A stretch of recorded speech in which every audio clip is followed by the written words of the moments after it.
അപ്പൊ നമുക്ക് രാകേഷിന്റെ സഹധർമ്മിണിയെ പരിചയപ്പെടാം. ഇതാണ് വിദ്യ.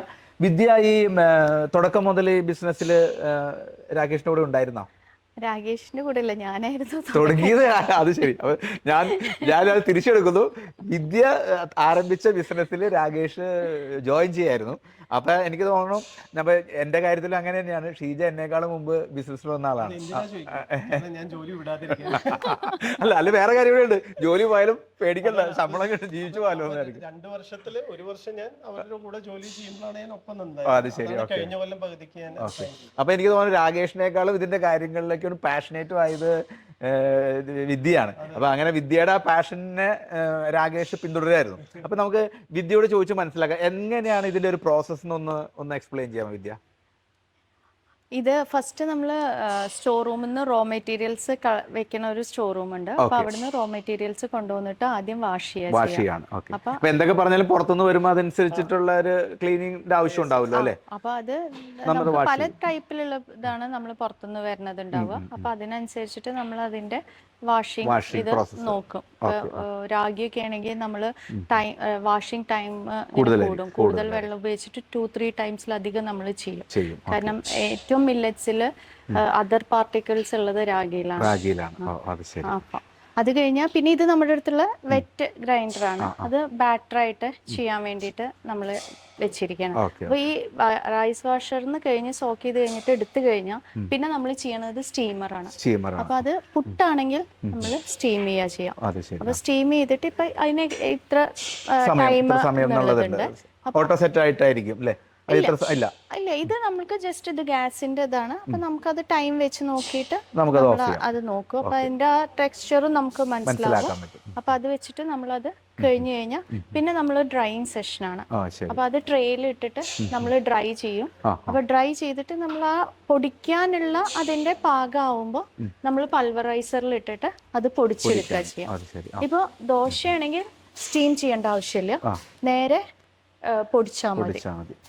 അപ്പൊ പൊടിച്ചു കഴിഞ്ഞിട്ട് പിന്നെ ദോശയിൽ നമ്മൾ ഉഴുന്നും കൂടി ഇട്ടിട്ടാണ് ചെയ്യുക. അപ്പൊ ദോശയുടെ ആദ്യം ഗ്രെയിൻസ് പൊടിച്ചു കഴിഞ്ഞു കഴിഞ്ഞാൽ പിന്നെ നമ്മൾ ഉഴുന്നും കൂടി അതിലിട്ടിട്ട് പൊടിച്ചിട്ട് എടുത്തിട്ട് മിക്സ് ചെയ്യാണ് ചെയ്യാം. അപ്പൊ ഇതിപ്പോ പുട്ടുമാവുമ്പോ ഇതിങ്ങനെ ചെയ്ത് കഴിഞ്ഞു കഴിഞ്ഞാൽ പിന്നെ നെക്സ്റ്റ് സ്റ്റേജ് എന്ന് പറഞ്ഞു കഴിഞ്ഞാൽ റോസ്റ്റർ ആണ്. അപ്പൊ റോസ്റ്ററിൽ ഇത് നമ്മൾ അത് സെറ്റ് ചെയ്തിട്ട് നമുക്ക് ഇത്ര ഇല്ല, നമ്മൾ ദോശയ്ക്ക് റോസ്റ്റ് ചെയ്യും. ദോശയ്ക്ക് നമ്മൾ റോസ്റ്റ് ചെയ്യുന്നുണ്ട്. ഇതിനും നമ്മള് പുട്ടിനും നമ്മൾ പക്ഷെ ദോശയ്ക്ക് പുട്ടിന്റെ അത്ര റോസ്റ്റ് ചെയ്യണ്ട.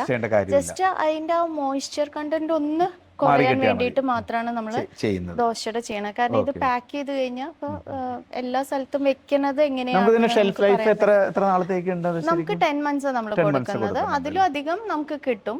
അപ്പൊ നമ്മൾ യൂസ് ചെയ്യാറുണ്ട്. പക്ഷെ സൂപ്പർ മാർക്കറ്റ്സിലൊക്കെ അതിന്റെ ഒരു ടെമ്പറേച്ചറും അവര് കീപ്പ് ചെയ്യണതിന്റെ നമുക്ക് പറയാൻ പറ്റാത്ത കാരണം നമ്മൾ 10 months ആണ് നമ്മൾ വെക്കണത്. റോസ്റ്റിംഗ് കഴിഞ്ഞ് കഴിഞ്ഞാൽ പിന്നെ സീവിംഗ് ആണ്. അപ്പൊ അത് നമ്മള് ഇവിടെ അരിച്ചെടുക്കാണ്. അപ്പൊ അത് കഴിഞ്ഞ് കഴിഞ്ഞാൽ എല്ലാത്തിനും നമ്മൾ ഈവൻ ഇപ്പൊ ഉപ്മാവ് നമുക്ക് വന്നാലും നമ്മളത് ചെയ്യും. നമ്മളൊന്ന് നമ്മളുടെ ആ ഒരു ഉറപ്പ് വരുത്താൻ വേണ്ടിയിട്ട് ചെയ്യും. ഇപ്പൊ ഈവൻ അവിലായാലും അവില് നമ്മൾ ചെയ്തിട്ട് അതിന്റെ നല്ല പൊടിയുള്ളത് മാറ്റിക്കളയും. അപ്പൊ അങ്ങനെയാണ്. പിന്നെ നെക്സ്റ്റ് ഇത് കഴിഞ്ഞ് കഴിഞ്ഞാൽ നമ്മൾ പാക്കിംഗ് സെക്ഷൻ ആണ്. ഇതാണ് പാക്കിംഗ് സെക്ഷൻ ഏരിയ. ഇവിടെ നമ്മൾ പൊടി മുകളിൽ ഇട്ട് കഴിഞ്ഞാൽ നമുക്ക് ഇവിടെ കവർ പിടിച്ചു കഴിഞ്ഞാൽ അത് സെമി ഓട്ടോമാറ്റിക് ആണ്. ഇവിടെ നമുക്ക് അത് ചെയ്യാം. നമുക്കിപ്പോ ഓരോ പ്രൊഡക്റ്റിന്റെ എങ്ങനെയെന്നുള്ളത് കാരണം നമുക്ക് ഇപ്പൊ സൂപ്പർ മാർക്കറ്റ്സിലേക്കൊക്കെ കൊടുക്കുന്നത് നമ്മൾ 350 gram വെച്ചിട്ടാണ്. പക്ഷെ ആ നേരം നമ്മള് ഹെൽത്ത് കിറ്റ് എന്ന് പറഞ്ഞിട്ട് നമ്മളൊരു ഇറക്കുന്നുണ്ട്, മില്ലറ്റ് സ്റ്റാർട്ടർ കിറ്റ് എന്ന് പറഞ്ഞിട്ട്. അപ്പൊ അത് 500 gram കാരണം അവർക്ക് ഒരു മാസത്തിലധികം ആ ഒരു കിറ്റിന്ന് യൂസ് ചെയ്യാൻ വേണ്ടിയിട്ട്.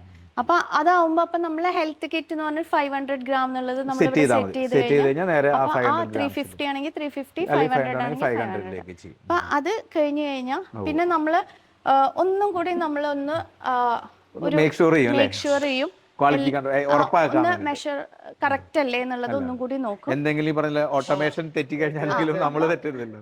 അപ്പൊ അത് കഴിഞ്ഞിട്ട് നമ്മള് സിപ്പ് ലോക്ക് ആണ്. അപ്പൊ സിപ്പ് ലോക്ക് അടിച്ചിട്ട് പിന്നെ ഇതാ ജസ്റ്റ് ഒന്ന് സീൽ ചെയ്ത് പോവാണ് അല്ലേ? സീൽ ചെയ്യാം. ഇതാ ഇങ്ങനെയാണ് നമ്മുടെ ഒരു പ്രോസസ്സ് തന്നെ. രാകേഷ്, നമ്മുടെ പ്രൊഡക്റ്റ് കസ്റ്റമറിലേക്ക് നമ്മൾ എങ്ങനെ എത്തിക്കുന്നത്? പലപ്പോഴും ഇപ്പോൾ B2B ആണോ B2C വഴിയാണോ അല്ലെങ്കിൽ ഡിസ്ട്രിബ്യൂട്ടർ വെച്ചിട്ടുണ്ടോ, എങ്ങനെയാണ് എൻ്റെ? നമ്മളത് സ്റ്റാർട്ട് ചെയ്തപ്പോൾ, അതായത് 2 കൊല്ലം മുന്നേ സ്റ്റാർട്ട് ചെയ്തപ്പോൾ നമ്മൾ കുറച്ചും കൂടി അറിയുന്ന ആളുകൾക്ക് കൊടുക്കും. സാമ്പിളിംഗ് ഒക്കെ നമ്മൾ കുറെ 500 പേർക്ക് സാമ്പിളിംഗ് ഒക്കെ ചെയ്തതിന് ശേഷം പല പ്രൊഡക്ട്സും നമ്മൾ എടുത്തത്. അതിന്റെ ഒരു കൺസിസ്റ്റൻസി അത് കഴിഞ്ഞ കൊല്ലം, അത് ഈ കൊല്ലം, കഴിഞ്ഞ കൊല്ലം മുന്നേ സ്റ്റാർട്ടിങ്ങിൽ ഞങ്ങൾ കുറെ ചെയ്ത് എന്നിട്ടാണ് ഡിസ്പ്ലേ ചെയ്യണം, ഒന്ന് എല്ലാവർക്കും കൊടുത്ത്. അപ്പോൾ ഈവൻ പാക്കിംഗ് കണ്ടില്ലേ, പാക്കിങ്ങിന്റെ ക്വാളിറ്റി കണ്ടില്ലേ, അത് നമ്മുടെ തന്നെ ഇൻഹൗസ് ടീമാണ് ഡിസൈൻ ചെയ്ത്. അപ്പൊ നമുക്ക് അതായത് ഇതൊരു വൺ ഓഫ് ദ പ്രൊഡക്റ്റ് ആവരുത് ഒരു സൂപ്പർ മാർക്കറ്റിൽ നിർബന്ധമുള്ളതുകൊണ്ടാണ് നന്നായി പാക്കിങ്ങിൽ നന്നായി ശ്രദ്ധിച്ച്. കാരണം ഇവിടെ ഉള്ള ഒരു പാക്കിംഗ് ആ നോക്കുക, അല്ലാതെ ഉള്ളത്തെ ക്വാളിറ്റി പിന്നെയാണ് ആദ്യം എടുത്ത് അപ്പൊ ഞങ്ങള് റീറ്റെയിലേക്ക് കയറിയത് ഓൾമോസ്റ്റ് ഈ സ്റ്റാർട്ട് ഓഫ് ദി ഇയർ ആണ്. ആക്ച്വലി ഡിസംബർ ലാസ്റ്റിലാണ് ലാസ്റ്റ് ഇയർ ഞങ്ങൾ ഒരു ഡിസ്ട്രിബ്യൂട്ടർ, അതായത് സൂപ്പർ സ്റ്റോക്കിസ്റ്റിനെ ഞങ്ങൾ അപ്പോയിന്റ് ചെയ്തു കൊച്ചിയിൽ. എന്നിട്ട് അവരെ ത്രൂ നമ്മുടെ ഡിസ്ട്രിബ്യൂഷൻ നെറ്റ്വർക്ക് ചെയ്യുക ചെയ്തത്. അപ്പൊ നമ്മൾ ട്രിവാൻഡ്രത്ത് തുടങ്ങാൻ പറ്റി, കൊച്ചിയിൽ തുടങ്ങാൻ പറ്റി, തൃശ്ശൂർ ചെറുതായി തുടങ്ങി, പാലക്കാട് ചെറുതായി തുടങ്ങി, കോട്ടയം, അപ്പൊ മലപ്പുറം ചെറുതായി തുടങ്ങി. പക്ഷെ നമ്മൾ വിചാരിച്ച ഒരു ലെവലിൽ സ്കെയിൽ അപ്പ് ചെയ്യാൻ പറ്റിയില്ല. അപ്പൊ ഞങ്ങൾ എന്ത് ചെയ്തു, സൂപ്പർ സ്റ്റോക്കിസ്റ്റിനെ അവരും ഒന്ന് ഫ്രീ ആയിട്ട് നമ്മൾ ഡയറക്റ്റ് ഡിസ്ട്രിബ്യൂട്ടേഴ്സിനാണ് ഇപ്പൊ നമ്മൾ കൊടുക്കുന്നത്. ഇപ്പൊ നമുക്ക് ഡിസ്ട്രിബ്യൂട്ടേഴ്സ് ഇപ്പൊ ഏകദേശം ഒരു 7-8 ഡിസ്ട്രിബ്യൂട്ടേഴ്സ് ഉണ്ട് കേരളത്തില്. ഇപ്പൊ കോഴിക്കോട് ഇപ്പൊ ഡിസ്ട്രിബ്യൂഷൻ തുടങ്ങാൻ പോകുന്നേ ഉള്ളൂ, അവിടെ ഡിസ്ട്രിബ്യൂട്ടർ അപ്പോയിന്റ് ആയിട്ടില്ല. അവിടെ കണ്ണൂര്, കാസർഗോഡൊക്കെ, മലപ്പുറം വരെയാണ് ഇപ്പൊ ഡിസ്ട്രിബ്യൂട്ടർ ഉള്ളൂ. അതിപ്പോ ഓൾറെഡി നമ്മുടെ എൻ്റെ ഒരു സെയിൽസ് സ്റ്റാഫ് കോഴിക്കോടും ഉണ്ട്, പിന്നെ ഇപ്പോൾ കോട്ടയത്തുണ്ട്, കൊച്ചിയിലുണ്ട്, ട്രിവാൻഡ്രത്തും ഉണ്ട്. അപ്പോൾ ഞങ്ങൾക്ക് 4-5 സ്റ്റാഫ്സ്, 2 സ്റ്റാഫ് ഇവിടെ, ബാക്കി 5 സ്റ്റാഫോളം സെയിൽസിൽ മാത്രമുണ്ട്. ഇതല്ലാതെ നമ്മൾ ബാംഗ്ലൂരും ചെറുതായിട്ട് ഒരു ഡിസ്ട്രിബ്യൂട്ടർ ഉണ്ട്. അവിടെ നമ്മളൊരു 7-8 ഹൈപ്പർ മാർക്കറ്റ്സിൽ കൊടുത്തു തുടങ്ങിയിട്ടുണ്ട്. അതൊരു 3-4 മാസമായി. പിന്നെ അതല്ലാതെ നമ്മൾ B2B കൊടുക്കുന്നുണ്ട്. അതായത് ഇപ്പോൾ ഹോസ്പിറ്റൽസ് നമ്മുടെ ഡയറക്റ്റ് ഹോസ്പിറ്റൽ, ഇതൊരു ഫുഡ് അങ്ങനത്തെ ഫുഡ് ആയതുകൊണ്ട്, അതായത് Rajagiri hospital, silver line hospital നല്ലൊരു ഏരിയ ആണ്. പിന്നെ പാരഗൺ നമ്മുടെ വാങ്ങുന്നുണ്ട്. അപ്പൊ അവരവരുടെ TCSന്റെ ക്യാൻറ്റീൻസിലേക്കും അവരവിടെ ഉപ്പുമാവും പുട്ടൊക്കെ നമ്മുടെ ഡയറക്റ്റ് അങ്ങനെ B2B പോകുന്നുണ്ട്. അതല്ലാതെ നമ്മൾ എക്സ്പോർട്ട് ഓൾറെഡി നമ്മൾ US മാർക്കറ്റിലേക്ക് അവിടെ വൈറ്റിൽ മീൻസ് അവരുടെ ബ്രാൻഡിൽ നമ്മൾ ചെയ്തു കൊടുക്കുന്നത്. ഇപ്പൊ 3 വർഷം അല്ലേ, ഏകദേശം എത്ര? 2 വർഷം കഴിഞ്ഞു. ഇപ്പൊ ഈ 2 വർഷത്തില് നമ്മൾ ഫേസ് ചെയ്തിട്ടുള്ള ഏറ്റവും വലിയൊരു എന്തെങ്കിലും ചലഞ്ചസ് ഉണ്ടായത്, നമുക്ക് എങ്ങനെ അത് കൊണ്ടുപോകുന്നുള്ള ഒരു അവസ്ഥയൊക്കെ തോന്നിയിട്ടുണ്ട്? കുറച്ചു മുമ്പ് നമ്മൾ പറഞ്ഞ പോലെ മലയാളികൾക്ക് ഇതിന്റെ ഒരു അവയർനെസ് ഇല്ലാത്തതുകൊണ്ട് പലരും നമ്മളോട് പറഞ്ഞിട്ട് ഇത് ബാംഗ്ലൂരോ അല്ലെങ്കിൽ ചെന്നൈയിലോ ചെയ്തിരുന്നു വെച്ചാൽ ഇത് കുറച്ചും കൂടി ആൾക്കാർക്ക് അറിയാം ഇതിനെ കുറിച്ചിട്ട്. പക്ഷെ അതല്ല നമ്മുടെ ഒരു ഉദ്ദേശം, അതായിരുന്നില്ല. അപ്പൊ കഴിഞ്ഞ കൊല്ലം ആക്ച്വലി ഞങ്ങൾ കുറച്ച് സ്ട്രഗിൾ ചെയ്ത്, കാരണം ഞങ്ങൾ കുറെ സ്കൂളുകളിൽ ഇപ്പോൾ വിദ്യയും സ്കൂളുകളിൽ പോയി അവയർനെസ് ക്ലാസ്സും പിന്നെ ഗവൺമെന്റിന്റെ ഭാഗത്ത് തന്നെ കുറെ പ്രോഗ്രാംസ് ഒക്കെ ഉണ്ടായിരുന്നു. അപ്പൊ നമ്മളെല്ലാത്തിന്റെയും ഒരു അവയർനെസ് കൊടുക്കലും ആ കാര്യങ്ങളായിട്ട് കുറേ ഞങ്ങൾ ചെയ്തിട്ടുണ്ട്. പക്ഷെ അതിന് കുറേ എക്സിബിഷൻസിൽ പങ്കെടുത്തിട്ടുണ്ട്. പക്ഷെ അത് ഈ ഒരു മില്ലറ്റ് ഇയർ പറഞ്ഞിട്ട് ഈ വർഷമാണ് തുടങ്ങിയപ്പോൾ പേപ്പറിൽ കുറേ റിപ്പോർട്ട്സും വന്നപ്പോൾ ആ ഫേസാണ് മാറി. അപ്പോൾ കഴിഞ്ഞുകൊണ്ട് കുറച്ച് ടഫ് ഇതായിരുന്നു, കാരണം ഞാൻ സെയിൽ ഭയങ്കര ഡൗൺ ആയിരുന്നു, കാരണം നമ്മൾ തന്നെ പുഷ് ചെയ്ത്. പക്ഷെ ഈ കൊല്ലമായപ്പോൾ കുറേ പേര് ഈ റിപ്പോർട്ട് വായിക്കലും കുറേ പേര് ചോദിച്ചു വരാൻ തുടങ്ങി. അതിൻ്റെ ഒരു ഡിഫറൻസ് ഭയങ്കര. അതായത് കഴിഞ്ഞ കൊല്ലം ഒരു എക്സിബിഷൻ സെന്ററിൽ പോയി നമ്മൾ പുഷ് ചെയ്തത് ഇവിടെ ഈ ഒരു സമയത്ത് ഞങ്ങൾ എക്സിബിഷനിലേക്ക് ഒരു 4 to 5x ഡിഫറൻസ് ആയിരുന്നു റവന്യൂല് വരെ. ഒരു അതെ. നമ്മൾ ആദ്യമൊക്കെ എക്സിബിഷൻ വൈകിയുടെ ഒക്കെ ഫസ്റ്റ് എക്സിബിഷന് പോയപ്പോ ഈ മില്ലറ്റ് എന്നുള്ളത് പാക്കറ്റിൽ കണ്ടിട്ട് ഇത് എന്താണ്, അപ്പൊ ഒരു കണക്ഷൻ കിട്ടാൻ ഞാൻ ആദ്യം പറയാ പേര് രാഗി എന്നാ. കാരണം രാഗി മാത്രമേ ഉള്ളവർക്ക് അറിയുള്ളൂ. പിന്നെ വേണമെങ്കിൽ കുറച്ച് വയസ്സായവരാണെങ്കിൽ ചാമ എന്ന് പറഞ്ഞാൽ അറിയാം. അപ്പൊ നമ്മൾ രാഗി എന്ന് പറഞ്ഞിട്ടാണ് അതിന്റെ സിസ്റ്റേഴ്സ് ബ്രദേഴ്സ് എന്നൊക്കെ പറഞ്ഞിട്ടുള്ള ഒരു കണക്ഷനാണ് എത്തിക്കുക. അപ്പൊ അവർക്ക് ഒരു ഇത്രയൊക്കെ ഉണ്ടോ എന്നുള്ളത്. പക്ഷെ ഇപ്പോഴൊക്കെ എക്സിബിഷന് പോകുമ്പോൾ ഈവൻ വലിയൊരു നോക്കിയിട്ടില്ലെങ്കിലും ചെറിയ കുട്ടികൾ, സ്കൂളിൽ പോണ കുട്ടികൾ ഉണ്ടെങ്കിൽ, പ്രത്യേകിച്ച് LP സ്കൂൾ സെഷൻ ആണെങ്കിൽ അവര് അപ്പൊ പറയും പാക്കറ്റ് ഹായ് മില്ലറ്റ് എന്ന് പറയും. കാരണം സെൻട്രൽ ഗവൺമെന്റിന്റെ ഇത് വെച്ചിട്ട് ഇവിടെ സ്റ്റേറ്റ് ഗവൺമെന്റും കൂടിയിട്ട് എല്ലാ LP സ്കൂളുകളിലും മില്ലറ്റ് അവയർനെസ് ഈ വർഷം ഒരു പ്രോഗ്രാം ആയിരുന്നു. അപ്പൊ ഈവൻ ഞങ്ങൾക്ക് അവിടെ ഞങ്ങളുടെ യൂണിറ്റിലെ പാലക്കാടുള്ള ഏരിയയിലത്തെ മിക്ക സ്കൂളത്തെ ഏരിയയിൽ അവിടെ വിസിറ്റ് ചെയ്തിട്ടുണ്ട്. സ്കൂളിൽ നിന്ന് ടീച്ചേഴ്സ് വന്നിട്ട് സബ് ജില്ലയിൽ മില്ലറ്റ് പ്രൊജക്ട് ഉണ്ടായിട്ട് അവിടുന്ന് ഗ്രെയിൻസ് വാങ്ങിയിട്ടുണ്ട്. ഇനിയും അങ്ങോട്ടുള്ള ഭാവി നമുക്ക് എളുപ്പമാവും. അപ്പൊ ഡിസംബറിൽ ഇപ്പൊ കർഷകശ്രീയില് നമ്മുടെ ഈ യൂണിറ്റും വിദ്യ ഫീച്ചർ ഇതെല്ലാം കവർ ചെയ്തിട്ടുണ്ട്. അപ്പൊ അത് കാരണം ഇപ്പൊ ഈ ആഴ്ച കുറെ എന്താണ് മില്ലറ്റ് ഇങ്ങനെയാണ്, അതായത് എനിക്ക് ഈ അസുഖമുണ്ട് ഡോക്ടർ ഇങ്ങനെ പറഞ്ഞിട്ടാണ് വിളിക്കുക. അപ്പൊ നമ്മള് ചിലപ്പോ 1 മണിക്കൂറൊക്കെ കോള് പോകുന്നു, 1.5 മണിക്കൂറൊക്കെ. ആദ്യമൊക്കെ എനിക്ക് കോള് വന്നിരുന്നത് എന്നോട് ഡോക്ടർ മില്ലറ്റ് കഴിക്കാൻ പറഞ്ഞു, ഞാൻ എന്താ ചെയ്യേണ്ടത് നിങ്ങള് പറയൂ, അപ്പൊ ആദ്യം ഞാൻ ചെയ്തത് രാകേഷ് തന്നെയാണ് എന്നോട് പറഞ്ഞത്, ആദ്യം ഞാൻ മില്ലറ്റ് കഴിക്കണം. അപ്പൊ ഞാൻ ഈ പറഞ്ഞ പോലെ റൈസ് നിർത്തി. ഇനി അടുത്ത ലെവലിലേക്ക് നമുക്ക് ഇതിന്റെ ഒരു അവയർനെസ് കൂട്ടാനായിട്ട് ഇപ്പൊ ഗവൺമെന്റിന്റെ സൈഡിൽ നിന്ന് അല്ലെങ്കിൽ എന്തായിരിക്കും അടുത്തൊരു ഞങ്ങൾ എന്താ ചെയ്യുന്ന വെച്ചാൽ ഞാനിപ്പോ കുറെ വെബിനാർസ് ചെയ്യുന്നുണ്ട്, ഇങ്ങനെ മാസ്റ്റർ ക്ലാസ് മാതിരി ഈ ഫുഡ് ചോയ്സസ്. ഞാനൊരു ഹെൽത്ത് കോച്ചും കൂടിയാണ്. ആ ലെവലിൽ ഞാൻ കസ്റ്റമേഴ്സിനെ ആ വെബിനാർസ് ചെയ്ത് അതിൽ കുറെ പേരെ ഓൺലൈൻ അതായത് ഞങ്ങളിപ്പോ വെബ്സൈറ്റിൽ നമുക്ക് E-commerce കാർട്ട് ഉണ്ട്, ആൾക്കാർക്ക് വെബ്സൈറ്റിൽ നിന്നും വാങ്ങാം, ആമസോണിൽ നിന്നും ജിയോ മാർട്ടിൽ നിന്നും ഒക്കെ വാങ്ങാം. പക്ഷെ ഇതിനെ കുറിച്ച് അറിയണം, അറിഞ്ഞാൽ അതെ എല്ലാവർക്കും റവന്യൂ ആണ് മെയിൻ. പക്ഷെ ഒരു നല്ലൊരു സാധനം ഞാൻ ഇവിടെ ഷെൽഫിൽ വെച്ചിട്ട് കാര്യമില്ല, ഞാൻ അതിനെ കുറിച്ച് പറയണം. അപ്പൊ അത് നമ്മൾ നന്നായിട്ട് ഒരു ഓൺലൈനിൽ ഒരു പുഷ് കൊടുക്കാൻ തന്നെയാണ് പ്ലാൻ. അത് നെക്സ്റ്റ് ലെവലിലേക്ക് പോകാൻ തന്നെയാണ് പ്ലാൻ. അപ്പൊ ഓൺലൈൻ മീഡിയ നന്നായിട്ട് നമ്മൾ യൂസ് ചെയ്യും. അപ്പൊ വിദ്യ, നമ്മള് ഇപ്പോഴും നമ്മൾ നേരത്തെ പറഞ്ഞു, അത് മലയാളി ഇപ്പോഴും അതിലേക്ക് ഒരു അവയർനെസ് ആയിട്ടില്ല വേണ്ട രീതിയിൽ. നമ്മൾ സാധാരണക്കാരോട് നമുക്ക് എന്താണ് അവരുടെ മില്ലറ്റ്സിലേക്ക് കുറെ at least once in a day എങ്കിലും ചെയ്യാൻ പറയുന്നുണ്ട്. അപ്പൊ അതിലേക്ക് പറയുമ്പോൾ എന്താണ് അവർക്കുള്ള ഗുണങ്ങൾ, എന്തിനാ അവരുടെ ഫാമിലി ഇതിങ്ങനെ കഴിക്കണം? അപ്പൊ നമ്മൾ മലയാളി എപ്പോഴും താല്പര്യം ചോറുണ്ടാകാനാണ്. അപ്പൊ ഇതിന്നൊന്ന് മാറി കഴിക്കുക, ചോറും മീൻകറിയും കഴിച്ച് ഞാൻ ഭയങ്കര സന്തോഷമാവും, കോഴിക്കറി ഉണ്ടെങ്കിൽ സന്തോഷം. അപ്പൊ അങ്ങനെയുള്ള നമ്മളൊന്ന് സാക്രിഫൈസ് ചെയ്യുമ്പോൾ അവർക്ക് എന്തൊക്കെ തരത്തിലുള്ള ഹെൽത്ത് ബെനിഫിറ്റ്സ് ആണ് ഈ മില്ലറ്റ്സുകൾ കൊടുക്കുന്നത്? മില്ലറ്റിന്റെ ഗുണങ്ങൾ എന്ന് പറഞ്ഞു കഴിഞ്ഞാൽ എത്ര മില്ലറ്റ് ഉണ്ട് അതിന് തന്നെ ഓരോ പ്രത്യേകിച്ച് ഗുണങ്ങളുണ്ട്. ഇപ്പൊ രാഗി കഴിക്കുമ്പോൾ നമ്മള് എല്ലിന്റെ വില, അതാണ് കുട്ടികൾക്ക് കൊടുക്കുക, പ്രത്യേകിച്ച് ചെറിയ കുട്ടികൾക്ക് കൊടുക്കുന്നത് ബോണിന് നല്ലൊരു ഗുണമായത്, ഗ്രോത്ത് ഉണ്ടാവാൻ വേണ്ടിയിട്ടാണ്. അപ്പൊ അതിൻ്റെതായ ഓരോത്തിനും ഓരോ ഇതുണ്ട്. അപ്പൊ നമ്മൾ അത് ആഴ്ചയിൽ ഓരോന്നും വെച്ചിട്ട് കഴിക്കുകയാണെങ്കിൽ അപ്പൊ ഓവറോൾ ഒരു ഫുൾ ബെനിഫിറ്റ് ആണ് നമുക്ക് നമ്മളുടെ ഹെൽത്തില്, നമ്മുടെ ഹെൽത്ത് നമ്മുടെ ബോഡിയുടെ ഉള്ളിലുള്ള ഓരോ ഓർഗൻസിനും നമുക്ക് കിട്ടുന്നത്. നമ്മളെപ്പോഴും പറയില്ല, നാക്കിന് വേണ്ടി കഴിക്കരുത്. നമ്മൾ പറഞ്ഞാൽ ഈ ഒരു എന്താ പറയുക, ഒരു സെക്കൻഡിന് വേണ്ടി മാത്രമാണ്. അപ്പൊ നമ്മുടെ ശരീരത്തിനെ നോക്കുക എന്നുള്ളത് ഭയങ്കര ഇമ്പോർട്ടന്റ് ആണ്. ഇപ്പൊ പക്ഷെ എനിക്ക് തോന്നുന്നു ഇപ്പോഴത്തെ പുതിയ ജനറേഷനും അതുപോലെ പഴയ ആൾക്കാരാണെങ്കിൽ ഇപ്പൊ കുറച്ചുകൂടി ഹെൽത്ത് കോൺഷ്യസ് ആയിട്ടുണ്ട്. കാരണം ഒത്തിരി അതിനുശേഷം ഇമ്മ്യൂണിറ്റി എന്നുള്ള ഒരു വന്ന പിന്നെ ഉള്ളത് കൊണ്ട് എല്ലാവരും കുറേയും കൂടി പണ്ടത്തെ അവസ്ഥ നോക്കുമ്പോൾ കുറേയും കൂടി ഇപ്പോഴത്തെ പുറത്തുനിന്ന് കിട്ടുന്ന ഭക്ഷണം അത്രയും കുറച്ചും കൂടിയും നമുക്ക് അസുഖങ്ങള് അതും ഒരു പേടിയുണ്ട് എല്ലാവർക്കും. പിന്നെ ചിലവർക്ക് ഒരു നിവൃത്തി ഇല്ലാത്തതുകൊണ്ടാണ് അവർ അത്രയും പുറത്തുനിന്ന് ജോലി സംബന്ധമായിട്ടൊക്കെ അവര് കഴിക്കുന്നത്. അപ്പൊ എനിക്ക് പറയാനുള്ളത്, നമ്മളെ ഒരു വീട്ടില് എന്തുണ്ടാക്കണം എന്നുള്ളത് തീരുമാനിക്കുന്നത് മിക്കതും സ്ത്രീകളാണ്. അപ്പൊ ആ സ്ത്രീകൾ വിചാരിച്ചു കഴിഞ്ഞാൽ ആ വീട്ടില് ഒരു മില്ലറ്റ് ഒരു നേരം അപ്പൊ അത് ആയിക്കഴിഞ്ഞാൽ അതിന്റെ ബെനിഫിറ്റ് ഹെൽത്ത് വൈസ് എല്ലാ ഫാമിലിക്ക് കിട്ടും. വിദ്യ, നമ്മൾ ഇപ്പൊ എക്സ്പെഷ്യലി നമ്മൾ ഈ ഒരു മില്ലറ്റ് എന്ന് പറയുന്നത് എനിക്ക് തോന്നുന്നു ഒരു ഇങ്ങനത്തെ ഇനിഷ്യേഷൻസ് കുറവാണ്. ആൾക്കാർ പുതുതായിട്ട് ഒരു സ്റ്റാർട്ടപ്പ് ഒക്കെ ആയിട്ട് തുടങ്ങിയേക്കുന്നത്. അപ്പൊ ഇങ്ങനെ ഒരു സ്റ്റാർട്ടപ്പ് ഒക്കെ ആയിട്ട് നമ്മൾ തുടങ്ങി കഴിഞ്ഞപ്പോൾ നമുക്കിപ്പോൾ ഗവൺമെന്റിന്റെ സൈഡിൽ നിന്ന് എന്തെങ്കിലും തരത്തിലുള്ള സപ്പോർട്ടോ അതുപോലെ ഇത് നമ്മൾ പ്രൊമോട്ട് ചെയ്യാൻ വേണ്ടിയിട്ട് കൂടുതൽ ജനങ്ങളിലേക്ക് സാധനം എത്തിക്കാൻ വേണ്ടിയിട്ട് എന്തെങ്കിലും ഗവൺമെന്റിന്റെ സൈഡിൽ അങ്ങനെ എന്തെങ്കിലും ഗുണകരമായ കാര്യങ്ങൾ നടന്നിട്ടുണ്ടോ? ഉണ്ട്, നടന്നിട്ടുണ്ട്. ഗവൺമെന്റിന്റെ ഭാഗത്ത് എന്ന് പറയുമ്പോൾ നമുക്ക് ഈ സ്റ്റോളുകളിലേക്ക് നമുക്ക് ഇപ്പൊ ആദ്യത്തെ ഇപ്പൊ ഈ മില്ലറ്റിന്റെ ഒരു ഇത് പറഞ്ഞു കഴിഞ്ഞാൽ പുട്ടുപൊടി യൂസ് ചെയ്യണ പോലെ മില്ലറ്റിന്റെ യൂസ് ചെയ്യില്ല. അപ്പൊ നമുക്ക് സെയില് അതിന്റെ കമ്പാരിറ്റീവ്ലി കുറവായിരിക്കും. അപ്പൊ നമുക്ക് സ്റ്റോളില് 10 വീട്ടില് ഒരു വീട്ടിലാവും ഒരാളാവും ഇപ്പൊ യൂസ് ചെയ്യുന്നുണ്ടാവുക.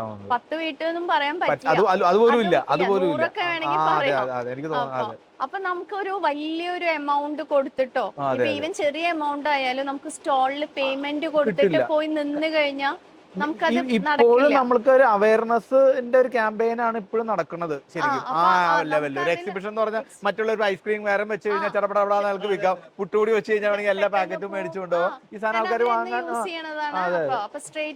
നമ്മൾ നേരത്തെ പറഞ്ഞല്ലേ ലേഡീസ് പറയും എന്തിനാ മേടിക്കണ, കൊണ്ടുപോയി അവിടെ വെച്ച് എക്സ്പയർ ആകുമ്പോൾ എടുത്ത് കളയാൻ വേണ്ടിട്ടല്ലേ, ആരും കഴിക്കാൻ പോകില്ലാന്ന് പറഞ്ഞേക്കാൾ ഇത് നമുക്ക് ആവശ്യമുള്ള സാധനമാണ്, ഇത് മേടിച്ച് നമുക്ക് നാളെ തന്നെ ഒന്ന് ഉണ്ടാക്കണം, കഴിക്കാം എന്നുള്ള ഒരു ചിന്ത അവരിൽ വന്നു കഴിഞ്ഞാൽ പിന്നെ ഒബ്വിയസ്ലി എല്ലാവരും മേടിക്കും. അവിടെ ഗവൺമെന്റിന്റെ ഒരു സപ്പോർട്ട് പറഞ്ഞു കഴിഞ്ഞാൽ നമ്മൾ SFACയിൽ ഓൾറെഡി നമ്മൾ സബ്സിഡിക്ക് വേണ്ടി അപ്ലൈ ചെയ്തിട്ടുണ്ട്, നമ്മൾ സാങ്ഷൻ ആയിട്ടുണ്ട്. അപ്പൊ SFACയിൽ ഗവൺമെന്റിന്റെ അണ്ടറിൽ വരുന്ന തന്നെയാണ് SFAC. അപ്പൊ നമുക്ക് ഇങ്ങനെ ഓരോ സ്റ്റോളുകൾ ഉള്ളപ്പോ നമുക്ക് SFACയുടെ അണ്ടറിൽ നമുക്കത് ഫ്രീ ആയിട്ട് ചെയ്യാൻ പറ്റാറുണ്ട്.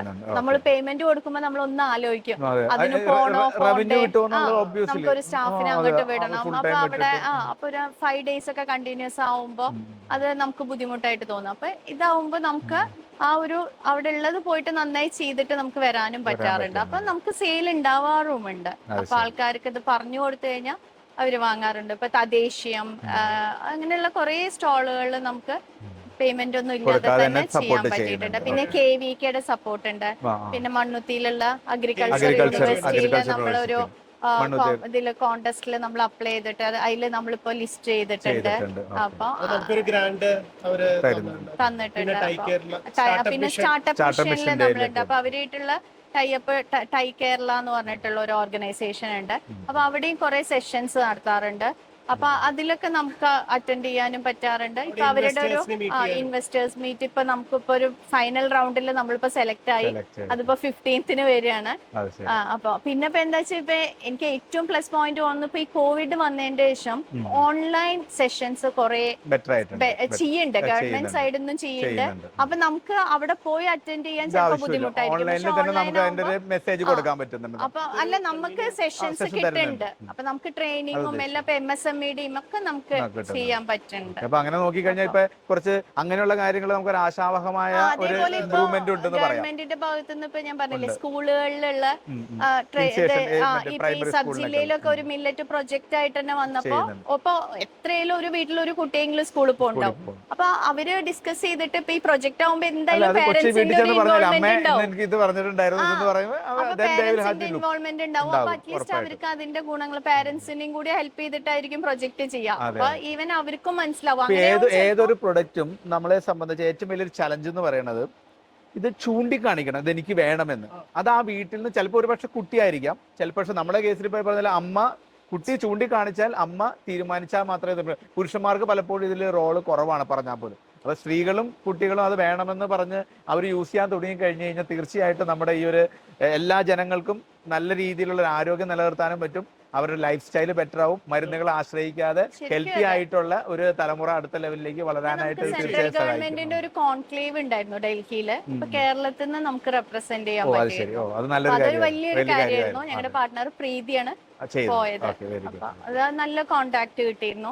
അപ്പൊ അത് വെച്ച് അത് ഒരു പ്രോഗ്രാമിന് പോയി കഴിഞ്ഞാൽ നമ്മളിപ്പോ പ്രോഗ്രാം കഴിഞ്ഞ് വന്നാൽ ചിലപ്പോ ഒരു 2 months കഴിഞ്ഞാലാവും ചിലപ്പോ അതിന്റെ ഒരു എഫക്ട് കിട്ടുള്ളൂ. അതിന്റെ എൻക്വയറീസ് ഒക്കെ വരും. ഈവൻ എക്സ്പോർട്ട് ആയാലും ഒക്കെ അതെ. ഇന്നിപ്പോ ഇങ്ങനെ വരാനും നിങ്ങളെ രണ്ടുപേരെയും കാണാനും ഇത്രയും വലിയ കാര്യങ്ങൾ നിങ്ങൾ ചെയ്യുന്നുണ്ടെന്ന് എനിക്ക് സത്യത്തിൽ അറിയില്ലായിരുന്നു കേട്ടോ. മാത്രമല്ല ഞാൻ ചെറുപ്പത്തിൽ ഞാനും ഒരു ഗ്രാമത്തിൽ നിന്ന് വന്ന ആളാണ്. ഞാനിപ്പോൾ പറഞ്ഞ പോലെ കമ്പം, ഈ പറഞ്ഞ പോലെ തെന, ഇതൊക്കെ കേട്ടിട്ടുണ്ട്, അതിൻ്റെ പുറത്തേക്ക് എനിക്കറിയില്ല. പക്ഷെ എന്തായാലും നിങ്ങളോട് ഇത്ര നേരം സംസാരിച്ചതൊന്നും നിങ്ങളുടെ അഡ്വൈസും കിട്ടിക്കഴിഞ്ഞപ്പോൾ ഞാൻ തീരുമാനിക്കുകയാണ് ഇന്ന് മുതൽ എൻ്റെ വീട്ടിൽ ആദ്യം തന്നെ രാവിലെ പറഞ്ഞ പോലെ ബ്രേക്ക്ഫാസ്റ്റ് ഇനി ഞാൻ മില്ലറ്റിലേക്ക് മാറാമെന്ന് വിചാരിക്കുകയാണ്. അപ്പം അത് നമ്മൾ പറഞ്ഞു ഒരു 100-ൽ ഒരാൾ. അപ്പം ഇതൊരു നല്ല തുടക്കമാവട്ടെ. ഇത് കാണുന്ന ആൾക്കാരും നിങ്ങളെല്ലാവരും ഈ ഇങ്ങനെ ഒരു ഹെൽത്തി ലൈഫ് സ്റ്റൈലിലേക്ക് തുടങ്ങുക. കാരണം നമ്മൾ എപ്പോഴും പറയും നമ്മുടെ ഭക്ഷണം എന്ന് പറഞ്ഞാൽ ഏതാനും സെക്കൻഡ് മിനിറ്റ് പോലും നമുക്ക് ആ ടേസ്റ്റ് നമ്മുടെ വായിൽ നിൽക്കുന്നില്ല.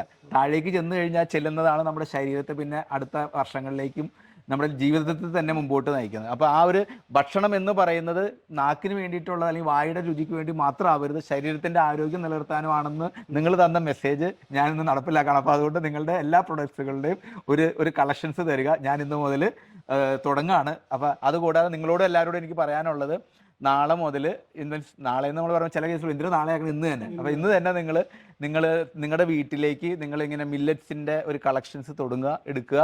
അത് നിങ്ങളുടെ കുടുംബത്തിൻ്റെ ആരോഗ്യത്തിന് വേണ്ടിയിട്ട് നിങ്ങൾ എല്ലാവരും കഴിക്കാൻ തുടങ്ങുക. കുട്ടികളെ അത് കഴിക്കാൻ കൂടുതൽ പ്രേരിപ്പിക്കുക. കാരണം ഇപ്പോഴത്തെ കുട്ടികളിലെ ഏറ്റവും വലിയ പ്രശ്നം വെച്ചാൽ ഫാസ്റ്റ് ഫുഡ്സ്. ഞാനൊക്കെ ഇപ്പോഴും ആലോചിക്കും, എനിക്കൊക്കെ ഒരു ഹെൽത്ത് ഇപ്പോഴും കുറച്ച് വലിയ പ്രശ്നമില്ലാത്തതിൻ്റെ കാരണം ചെറുപ്പത്തിലൊന്നും ഞാൻ നന്നായി കഴിച്ചിരുന്നതാണ്. ഇൻ ദ സെൻസ് നമ്മൾ ആവശ്യമില്ലാത്തൊന്നും കഴിച്ചു. ഇപ്പോഴത്തെ കുട്ടികളെന്ന് വെച്ചാൽ ചെറുപ്പം മുതൽ തന്നെ ഫാസ്റ്റ് ഫുഡ്സ് കഴിക്കുന്നതുകൊണ്ട് അവരുടെ ഹെൽത്ത് പെട്ടെന്ന് തന്നെ അവർക്ക് ബുദ്ധിമുട്ട്. നമ്മളോട് എപ്പോഴും പറയും 40 വയസ്സ് വരെ നിങ്ങൾ എന്ത് വേണമെങ്കിലും ചെയ്തോ, അത് കഴിഞ്ഞ് കഴിഞ്ഞാൽ പ്രശ്നം വരും, ശ്രദ്ധിക്കണമെന്ന് പറയും. മറ്റേ ഇപ്പോഴത്തെ ജനറേഷൻ അത് 40 വരെ നിൽക്കില്ല. അതിന് മുമ്പ് കാരണം ചെറുപ്പം മുതലേ അവർ ഈ ഇഷ്യൂസിൽ പോകുന്നതുകൊണ്ട്. അതുകൊണ്ട് നിങ്ങളുടെ വീടുകളിൽ ഇത് കാണുന്നവരെല്ലാവരും തന്നെ അതാണ് ഞങ്ങൾക്ക് എല്ലാവർക്കും നിങ്ങളോട് പറയാനുള്ളത്. നിങ്ങൾ എത്രയും പെട്ടെന്ന് നിങ്ങളുടെ വീട്ടിലേക്ക് ഒരു മില്ലറ്റിൻ്റെ ഒരു ഭക്ഷണക്രമത്തിൽ നിങ്ങൾ മില്ലറ്റും കൂടി ഉൾപ്പെടുത്തുക. അങ്ങനെ നമുക്ക് നാളെ നല്ലൊരു ആരോഗ്യമുള്ള ജനത വളർന്നു വരാനായിട്ടുള്ള ഒരു സാഹചര്യം നമുക്ക് ഒരുക്കാം. അതോടൊപ്പം തന്നെ ഇങ്ങനെ ഇവിടെ വന്ന് എല്ലാത്തിനും നിങ്ങൾ സഹകരിച്ച എല്ലാവർക്കും, നിങ്ങൾക്ക് രണ്ടുപേർക്കും പ്രത്യേകം ചാനലിൻ്റെ പേരിലുള്ള നന്ദി അറിയിക്കുന്നു. Thank you.